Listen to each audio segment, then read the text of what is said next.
family, working every day. It's tough, but when you see things going the way they are, and you really want to make change, sometimes you kind of got to step outside of yourself and try something new. I'm excited for the opportunity. I'm really excited to do the work, and I think that the way that we're going about it is the right way to do it. I believe in it, and I'm just here to actually offer a voice to the community to make actual real change. And that's generally what it's about. We all know what politics has been here for years and what's come of it. And I honestly think I have a solution to make a real change that will benefit us all forever. Thanks. Thank you.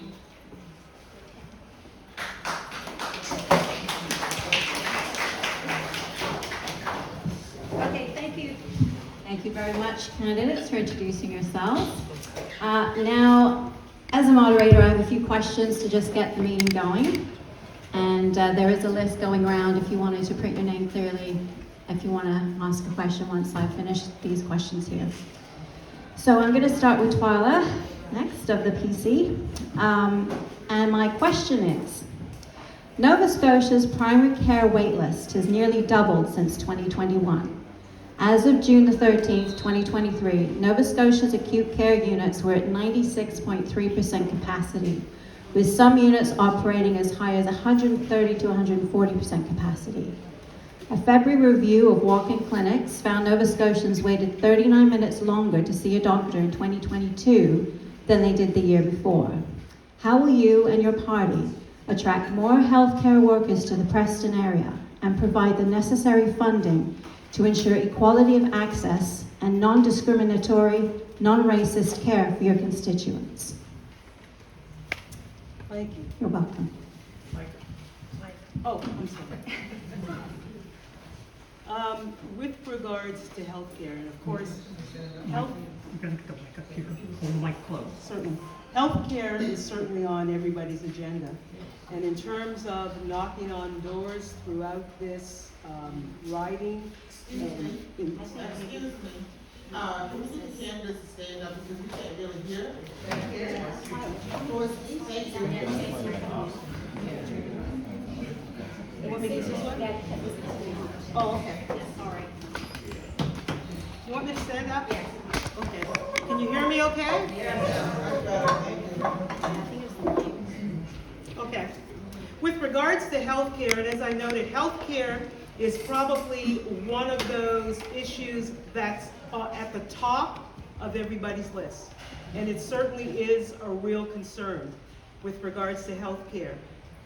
That's one of the issues that we discussed in terms of access to healthcare in this riding. As noted by our moderator, and with regards to the question, what are we going to do to provide that adequate access to healthcare in this riding? And and ensuring that the healthcare is proper care, because this riding is a very diverse riding, as we know. One of the things about this riding too is when we think of healthcare, it's also part of it is seniors care, because the riding has a large contingent of seniors. Now, with regards to healthcare, Patient Access to Care Act, there was a new act that was introduced by the Houston government. And that was common sense credentialing for healthcare workers. The legislation also removes the licensing and registration criteria for healthcare workers coming from countries with similar or better professional standards to ours. With this, when this legislation was passed, we had 1,500 nursing vacancies. Within 5 weeks, we had over 10,000 applications. Right now, preparation is being made in speaking with our Minister of Health, the Honorable Michelle Thompson, to onboard close to 700 nurses in the next while. So that's one of the things in terms of access. The nurse retention bonuses. And nurses were willing to sign on to work Nova Scotia's publicly funded health system for a minimum of 2 years would receive $10,000 in bonuses. Within days of the announcement, 148 nurses had signed contracts for more than 270,000 hours a year of direct care. Mental health and addiction services. We opened, the PC government, we opened the first mental health day hospital at the QE2.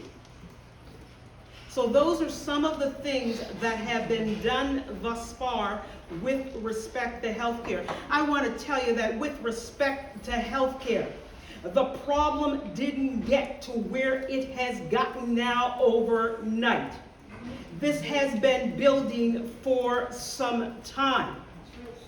And so therefore, the Houston government is making incremental steps in healthcare. One of the things we recognize is the need for doctors. So what's happening with that at the University College of Cape Breton, there will be introduced a medical program for doctors.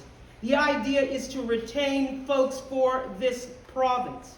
So that's going to be introduced. So there's a lot of things happening with respect to healthcare. Someone said this, the healthcare is like the elephant in the room. But the question is, how do you eat an elephant? You eat it one piece at a time. So what I'm saying is, this problem is going to take a while to resolve because it just didn't happen overnight. But changes are being made. In knocking on doors, we heard from some of the nurses, some of those doctors involved and nurses in the healthcare system who were pleased with some of the changes that were happening. They were pleased that they are involved in some of these changes and helping with the decision making as we move forward. But folks, I know it's easy to say to be patient, but again I say, this is a problem that didn't happen overnight and it will take time to resolve it. Our Minister of Health, what they did with health care, they divided it into three, so we don't have just one minister. We have a Minister of Health, we have a Minister of Seniors.